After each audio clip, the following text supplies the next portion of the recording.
Hi, I'm Jeff Fromm, author of The Purpose Advantage and partner at Barkley. And during this chaotic time, we are looking to experts to provide information every day on how you can navigate your brand and your life more effectively. And with me today is such an expert. He's an author on chaos. He's a best-selling author, in fact, Jeremy Gutsche. Welcome, Jeremy. You've written about chaos and you've talked about chaos, and we're in the ultimate chaos type event. How were you thinking about chaos before the crisis started, and how are you thinking about chaos now that we're in the middle of this crisis?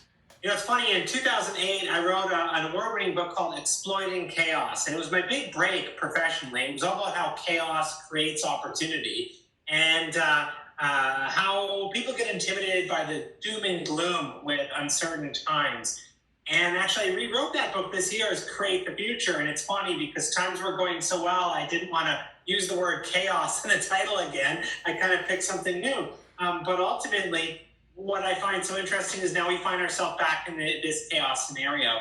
And I'll give you a couple examples that I hope can be inspiring. We get intimidated by the doom and gloom of uncertain times, as we should. Look how difficult and terrible our scenario is. But the bubonic plague caused a reshaping of social structures and potential, and it resulted in the Renaissance period. In periods of recession, we saw the launch of Apple, GE, Fortune Magazine, CNN, Disney, Uber. The list goes on and on and on and on. I can give you 100 companies if we had more time. But I'm going to give you one to motivate you with right now. Fortune Magazine was launched in 1929 by a man named Henry Luce, 4 months after the Wall Street crash. And when that happened, Fortune came out as a publication that was $1 an issue. That was the price of a wool sweater in the day. It was ridiculous. Everyone thought it was crazy. And yet, despite that, during the Great Depression, they grew a subscriber base of 500,000 people, and they made $7 million in modern day profit. That makes no sense. Why do you launch a luxury publication during a Great Depression? But what happened was that Henry Luce realized that consumer needs changed and that people were laid off and the time was uncertain and it was really scary. And people were wondering, how did they get in this position? What were the decisions behind boardroom doors that led to this, and when we might emerge?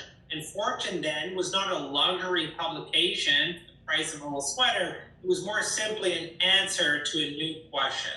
In these times of change, chaos, and uncertainty, it's scary, but make no mistake about it, the needs of your consumer are changing by the minute. And if you're able to spot those needs and push yourself to change, adapt, and try new things, you can adapt, you can evolve, and you can find yourself being the one that's the hero, providing needs to things that people desperately feel are unmet right now. So the rules of the game have changed. The deck has been shuffled. It is scary and intimidating, sure. But once we emerge from this initial period of crisis, we'll enter a period of chaos and uncertainty. And that's where your ability to move quickly could take you to the next level and help you evolve your next future. So to create the future that is the one that is right for you. Thank you so much, Jeremy. Appreciate it. I'm Jeff Fromm. If you have a question, we're taking one question every day. You can reach me at jfromm@barclayus.com. Stay healthy. Thank you, Jeremy.